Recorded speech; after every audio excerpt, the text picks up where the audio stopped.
Student প্রটেস্টের নামে যে বিশৃঙ্খলা, অরাজকতা গোটা ভারতবর্ষের বুকে তৈরি করতে চাইছে, বিশেষ করে বিরোধী শক্তি তো আছেই, সঙ্গে আছে বাইরের শক্তিও। এটা কিন্তু পরিষ্কার আমাদের কাছে। এবার এরা কি করতে চাইছে, যে প্রথমত হয়েছে এরা 20 জুলাইয়ের যে দাঙ্গা লাগানোর চেষ্টা করছিল, সেটা তো সফল হয়নি। এবার কি করেছে সেই জিনিসটার মধ্যে, সেটাকে, সেই ভিডিওটাকে মানে একতরফা দেখিয়ে পরে গোটা ভারতবর্ষের স্টুডেন্ট, গোটা ভারতবর্ষের পাবলিককে খেপানোর চেষ্টা চালাচ্ছে।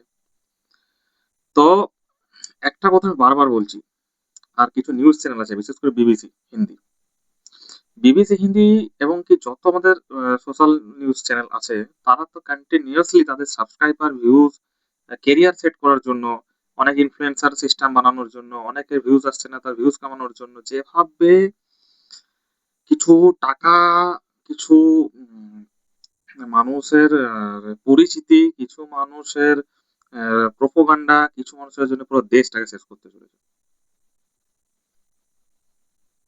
আমার কাছে একটাই রিকোয়েস্ট, উদ্দেশ্য পরিষ্কার, এটা কোনো স্টুডেন্ট প্রটেস্ট নয়।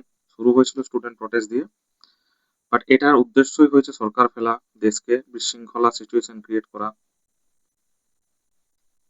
সুতরাং ভাবনা চিন্তা করে এগোন।